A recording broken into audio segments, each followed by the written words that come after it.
जैसा कि बेटा अभी मैंने आपको बताया कि क्लीवेज जो टर्शरी है उसमें जो हाइड्रोजन का क्लीवेज है वो बहुत ज़्यादा डिफिकल्ट हो जाता है। क्यों डिफिकल्ट हो जाता है? इस कार्बन पे ये बहुत ज़्यादा इलेक्ट्रॉन डेंसिटी रिलीज कर दी, तो ये कार्बन के कारण ये ऑक्सीजन बहुत ज़्यादा इलेक्ट्रोनेगेटिव हो जाता है। जब ऑक्सीजन बहुत ज़्यादा इलेक्ट्रोनेगेटिव हो जाएगा तो ये हाइड्रोजन को जाने नहीं देगा। तो टर्शरी क्या है? बहुत लीस्ट एसिडिक है क्योंकि ये एच को जाने नहीं देता और लीस्ट रिएक्टिव भी है। सेकेंडरी उससे थोड़ा सा ज़्यादा रिएक्टिव है और प्राइमरी सबसे ज़्यादा रिएक्टिव होता है। कौन से केस में? जब हम O और H के बॉन्ड की बात करें। नेक्स्ट है, अब इसी से रिलेटेड आगे रिएक्शंस आ रही हैं। रिएक्शन विद मेटल हाइड्राइड, अगर हम अल्कोहल में सोडियम हाइड्राइड डालते हैं तो क्या बन जाएगा? Sodium ethoxide. और रिएक्शन विद ग्रिग्नार्ड रिएजेंट, अगर हम ग्रिग्नार्ड रिएजेंट डालते हैं तो इस H को ये ले जाएगा तो क्या बन जाएगा? C2H5OMgBr। ठीक है, तो यहाँ पे बन जाएगा C2H5OMgBr, इसके साथ जुड़ जाएगा, साथ में क्या बन जाएगा? मीथेन। नेक्स्ट है बेटा फिंकलस्टीन रिएक्शन। अगर हम अल्कोहल में क्या डाल रहे हैं? एसिड डाल रहे हैं, एसिटिक एसिड डाल रहे हैं in the presence of sulphuric acid, reversible reaction है, तो क्या बन रहा है आपके पास? एनहाइड्राइड। क्या बन रहा है? एनहाइड्राइड। सॉरी, एनहाइड्राइड नहीं, एस्टर ही बन रहा है। अगर हम अल्कोहल में एसिटिक एसिड डाल रहे हैं in the presence of sulphuric acid तो हमारे पास एसिटिक एसिड बन रहा है, साथ में वाटर बन रहा है। Relative activity of alcohol for esterification reaction, तो प्राइमरी सबसे ज़्यादा रिएक्टिव है, सेकेंडरी उससे कम और टर्शरी सबसे कम। नेक्स्ट है एसाइलेशन रिएक्शन। अगर हम एल्कोहल में एसाइल ग्रुप डालते हैं, ठीक है, ये डालते हैं, हम इथेनॉइल क्लोराइड डालते हैं तो हमारे पास क्या बनेगा? एस्टर और साथ में HCl। और अगर हम एनहाइड्राइड डालते हैं अल्कोहल में, एसिटिक एनहाइड्राइड डालते हैं तो बेटा हमारे पास फिर से एस्टर बनेगा और साथ में एसिटिक एसिड बनेगा। जो साथ वाला बाया प्रोडक्ट है वो चेंज होता चला जाएगा। नेक्स्ट है reaction involving the cleavage of ROH bond. पहले था OH बॉन्ड की क्लीवेज, अब R से सीधे ही OH ग्रुप अलग होना है, इसमें बेटा रिएक्टिविटी अलग हो जाएगी। We know alkyl group have plus I effect. It increase the electron density toward carbon atom as well as the electron density towards carbon atom as well as the oxygen atom of carbon bond. As a result, bond cleavage become easy. Greater the number of alkyl group present, more will be the reactivity of alcohol. तो इसमें उल्टा हो जाएगा। Tertiary alcohol में जब भी यहाँ पे इलेक्ट्रॉन रिलीज करेंगे तो इस कार्बन पे डेंसिटी इंक्रीज हो जाएगी, ये वाला बॉन्ड क्या हो जाएगा? इजीली क्लीव हो जाएगा। यहाँ से कार्बन और हाइड्रोक्सिल का बॉन्ड इजीली क्लीव हो जाएगा। अब ये ज़्यादा इलेक्ट्रोनेगेटिव हो जाएगा तो ये वाला बॉन्ड क्या हो जाएगा? वीक हो जाएगा, इजीली हाइड्रोक्सिल को रिलीज कर देगा। तो सबसे ज़्यादा रिएक्टिव अब इस केस में कौन सा है? टर्शरी अल्कोहल ज़्यादा रिएक्टिव है, सेकेंडरी उससे कम। प्राइमरी में क्लीवेज बहुत ज़्यादा डिफिकल्ट हो जाएगी क्योंकि यहाँ पे सिर्फ एक ही इलेक्ट्रॉन रिलीजिंग ग्रुप है। ठीक है, तो इसमें टर्शरी ज़्यादा रिएक्टिव है, सेकेंडरी उससे कम और प्राइमरी उससे कम। इससे रिलेटेड कुछ रिएक्शंस है। देखो हमारे पास इथेन है, ये जो कार्बन अल्फ़ा है ये बीटा है, इसमें हमने एसिड डाल दिया, एल्कीन बन रही है, अल्फ़ा बीटा एलिमिनेशन हो रहा है, वाटर का रिमूवल हो गया। ठीक है जी, और क्या बन गई हमारे पास? ईथेन। नेक्स्ट है बेटा हमने प्राइमरी अल्कोहल ले ली। अब देखना ज़रा, प्राइमरी अल्कोहल में हमें 98% सल्फ्यूरिक एसिड डालना पड़ रहा है और 440 केल्विन टेम्परेचर भी देना पड़ रहा है, तब ईथीन बन रही है। क्यों? क्योंकि प्राइमरी अल्कोहल बहुत ज़्यादा अनरिएक्टिव है इस केस में। अब सेकेंडरी में अब कंसनट्रेशन सल्फ्यूरिक एसिड की 60% होगी और 373 टेम्परेचर भी कम हो गया, इथीन बन गई। अब नेक्स्ट वाले केस में देखो ज़रा, टर्शरी वाले में क्या हो रहा है? सिर्फ 30% सल्फ्यूरिक एसिड डालना पड़ रहा है और 300 केल्विन टेम्परेचर, मतलब अमाउंट कम डलता जा रहा है अब और इजीली रिएक्शन हो रहा है। तो टर्शरी ज़्यादा रिएक्टिव है, सेकेंडरी उससे कम और प्राइमरी सबसे कम रिएक्टिव है और हमारे पास इथीन बन गई। नेक्स्ट है oxidation of reaction. Primary alcohol में हम ऑक्सीडेशन कर रहे हैं, पहले एल्डिहाइड बनता है, फिर ऑक्सीडेशन करेंगे, फिर ethanoic acid. How will you convert alcohol into acetic acid? Oxidation करते चले जाओ, आपके पास अल्कोहल बन जाएगा। और अगर आप सेकेंडरी अल्कोहल को, ये है आइसोप्रोपाइल अल्कोहल, अगर हम इसमें क्रोमेट आयन डालते हैं, क्रोमिक एसिड डालते हैं तो हमारे पास क्या बन जाएगा? एसीटोन। क्या बन जाएगा? एसीटोन। यहाँ से हाइड्रोजन का रिमूवल हो जाएगा और क्या बन जाएगा? एसीटोन। नेक्स्ट है डीहाइड्रोजिनेशन रिएक्शन। अगर हम अल्कोहल में copper 573 kelvin, very very important reaction complete करने के लिए आती है आपको। अगर हम अल्कोहल में, कोई भी अल्कोहल है आपके पास, कॉपर 573 केल्विन टेम्परेचर डालते हैं, अगर हम प्राइमरी अल्कोहल में डालते हैं तो एल्डिहाइड बनता है, सेकेंडरी में डालते हैं तो कीटोन बनता है और टर्शरी में डालते हैं तो बेटा हमारे पास ये वाला प्रोडक्ट बनता है, ये बन गई प्रोपीन, 2 मिथाइल प्रोपीन। तो ये प्रोडक्ट हमारे पास बनता है।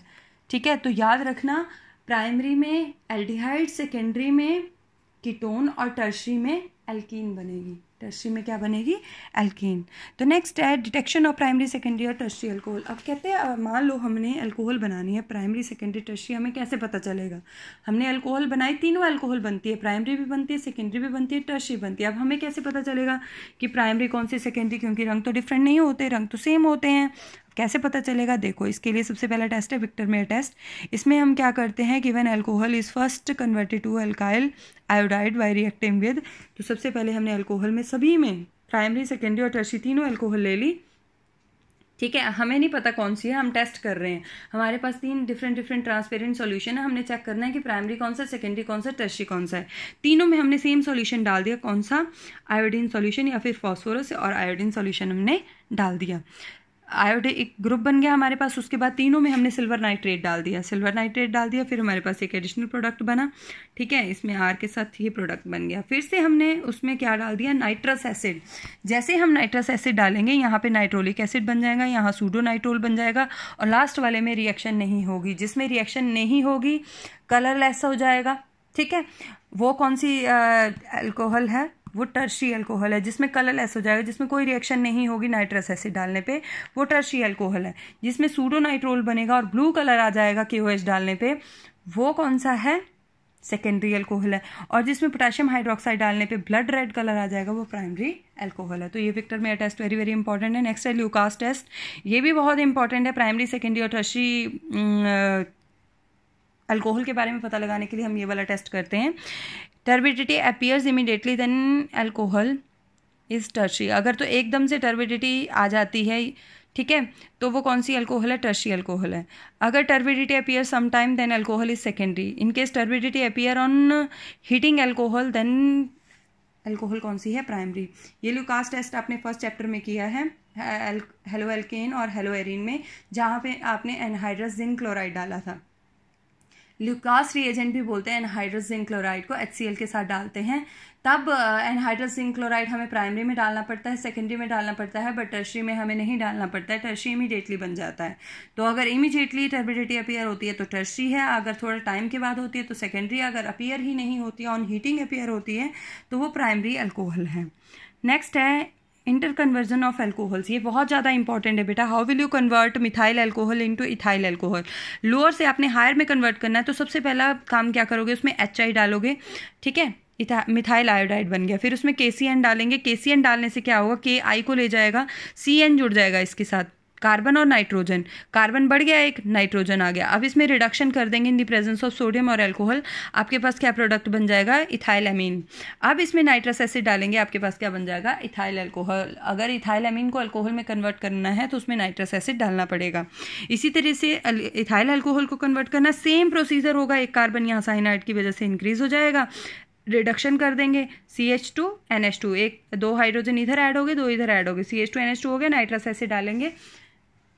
इस वाले कार्बन में तो रिडक्शन हो ही चुकी है, यहाँ से N चला जाएगा और यहाँ पे NH2 चला जाएगा और यहाँ पे OH जुड़ जाएगा। नेक्स्ट है इथेनॉल टू मिथेनॉल। अब हायर से लोअर में कन्वर्ट करना है, तो सबसे पहले इथेनॉल की ऑक्सीडेशन करेंगे, एल्डिहाइड हो जाएगा, ठीक है। फिर से ऑक्सीडेशन करेंगे, कार्बोक्सिलिक बन जाएगा, एसिटिक एसिड बन जाएगा। फिर उसमें अमोनिया डालेंगे, हीट करेंगे, फिर हमारे पास अमाइड बन जाएगा। फिर हॉफमैन ब्रोमा अमाइड रिएक्शन करेंगे, ब्रोमीन और KOH डालेंगे, तब हमारे पास ये जो CO है ये चला जाएगा और क्या बन जाएगा, CH3NH2। मिथाइलामीन चला गया ना, एक कार्बन, मिथाइलामीन बन गया। अब इसमें नाइट्रस एसिड डालेंगे। तो अमीन से जब भी अल्कोहल बनाना है तो नाइट्रस एसिड डालना पड़ेगा। ये बहुत ज़्यादा इंपॉर्टेंट रिएक्शंस है बेटा, आई होप आप इसको बहुत ध्यान से करोगे। इसी तरीके से प्रोपेनॉल की ऑक्सीडेशन की क्या बन गया, प्रोपेनल्डिहाइड, ऑक्सीडेशन की प्रोपेनोइक एसिड बन गया। फिर इसकी क्या कर दी हमने, अमोनिया डाल के इसको हीट कर दिया, ये यहाँ पे OH चला जाएगा, यहाँ पे अमाइड बन जाएगा।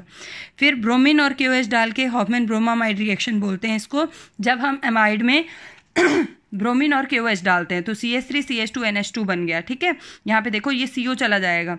अब नाइट्रस एसिड डालेंगे, यहाँ पे अल्कोहल बन गया।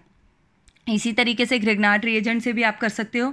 अल्कोहल लिया, ऑक्सीडेशन की, सबसे पहले इसको एल्डिहाइड बनाएंगे, फिर ग्रिग्नार्ड रिएजेंट डालेंगे, ये CH3 यहाँ लग जाएगा, ठीक है। इस O के साथ क्या जुड़ जाएगा बेटा, MgBr, ठीक है। CH3 भी जुड़ गया, OMgBr भी जुड़ गया, फिर हाइड्रोलाइज करेंगे, ये पीछे आपने रिएक्शन की है, ये MgBr चला जाएगा, OH लग गया, MgBr OH इधर बन गया, तो यहाँ पे एक मिथाइल इंक्रीज हो हो गया ना। इसी तरीके से इसमें भी सेम टू सेम, इसको पहले ऑक्सीडाइज करके कीटोन में कन्वर्ट किया, फिर ग्रिग्नार्ड रिएजेंट डाला, CH3 यहाँ जुड़ जाएगा, इस पर अटैक करेगा, ये बॉन्ड आगे शिफ्ट करेगा, नेगेटिव MgBr इसके साथ जुड़ जाएगा, हाइड्रोलाइज करेंगे, अल्कोहल बन गया, MgBrOH आएगा इसके साथ, यहाँ पे MgBrOH आएगा, यहाँ भी MgBrOH आएगा, क्योंकि जब हाइड्रोलिसिस करते हैं तो दोनों की हाइड्रोलिसिस हो जाती है। नेक्स्ट है फिटा फिनोल। जब भी रिंग के साथ हाइड्रोक्सिल ग्रुप लगता है तो उसको बोलते हैं फिनोल। अगर सिर्फ एक है तो उसको फिनोल बोलेंगे, 2 लगे हैं ऑर्थो पोजीशन पे, 1-2 पोजीशन पे लगे हैं तो उसको कैटिकोल बोलते हैं, 1-3 पोजीशन पे लगे हैं रिसोर्सिनोल बोलते हैं, और 1-4 पोजीशन पे लगे हैं तो किनोल बोलते हैं। +1 में मैंने आपको बड़े अच्छे से करवाया है ये। नेक्स्ट है preparation from benzene diazonium chloride. Benzene diazonium chloride very very important reaction. Benzene diazonium chloride की हम हाइड्रोलिसिस कर देंगे, वार्म करेंगे सिर्फ उसको, फिनोल बन जाएगा, ठीक है। नेक्स्ट है preparation from benzene sulphonic acid. Sulphonic acid ले लिया, उसमें सोडियम हाइड्रोक्साइड डाल दिया, क्या बन जाएगा, बेंजीन सोडियम सल्फोनाइड। उसमें फिर से सोडियम हाइड्रोक्साइड डाल दिया, सोडियम फिनेटाइन बन जाएगा, फिर से उसमें HCl डाल देंगे। सोडियम फिनेटाइन में आप डायरेक्ट HCl डालेंगे तो क्या बन जाएगा, फिनोल बन जाएगा। नेक्स्ट है preparation from sodium salicylic acid. Sodium salicylic acid ले लिया हमने, COONA को बोलते सोडियम सैलिसिलिक, अगर यहाँ H होता तो सैलिसिलिक एसिड होता है। 2NaOH डाल दिया इसमें, कैल्शियम हाइड्रोक्साइड, कैल्शियम ऑक्साइड डाला, सोडियम फिनेटाइन बना, HCl डाला, फिनोल बन गया। नेक्स्ट है preparation, industrial preparation, very very important process, डाउस process. अगर हम क्लोरोबेंजीन में सोडियम हाइड्रोक्साइड डालते हैं, और ये कंडीशन याद रखनी है, 623 केल्विन 300 एटमॉस्फेरिक प्रेशर, सोडियम फिनेटाइन बनेगा, HCl डालेंगे, NaCl बाहर हो जाएगा, ये NaCl को ले जाएगा और ये H यहाँ जुड़ जाएगा, फिनोल बन जाएगा। नेक्स्ट है क्यूमेन प्रोसेस। बेंजीन में अगर हम प्रोपीन डालते हैं, ठीक है, H3PO4 की प्रेजेंस में 523 केल्विन टेम्परेचर देते हैं, तो ये सारा यहाँ से ये यहाँ पे जुड़ जाएगा, ये देखो यहाँ पे जुड़ गया ना, डबल बॉन्ड खत्म हो गया, यहाँ से बॉन्डिंग यहाँ पे आ गई, इसलिए डबल बॉन्ड खत्म हो गया। फिर इसको बोलते हैं आइसोप्रोपाइल बेंजीन, और क्यूमेन इसकी ऑक्सीडेशन करेंगे तो ये जो CH2 है यहाँ पे COOH बन जाएगा। हाइड्रोलाइज करेंगे तो यहाँ पे OH आ जाएगा, ये पूरे का पूरा सिस्टम अलग हो जाएगा, CH3 C double bond O CH3, यहाँ पे कीटोन बन जाएगा। रैशिंग प्रोसेस में हम बेंजीन लेते हैं, 2HCl डालते हैं, ऑक्सीजन डालते हैं, कॉपर क्लोराइड, फेरिक क्लोराइड, और 520 केल्विन टेम्परेचर देते हैं, क्लोरोबेंजीन बनता है। उसकी हम हाइड्रोलाइज करते हैं स्टीम की प्रेजेंस में 700 केल्विन टेम्परेचर में, और हमारे पास क्या बन जाता है, फिनोल।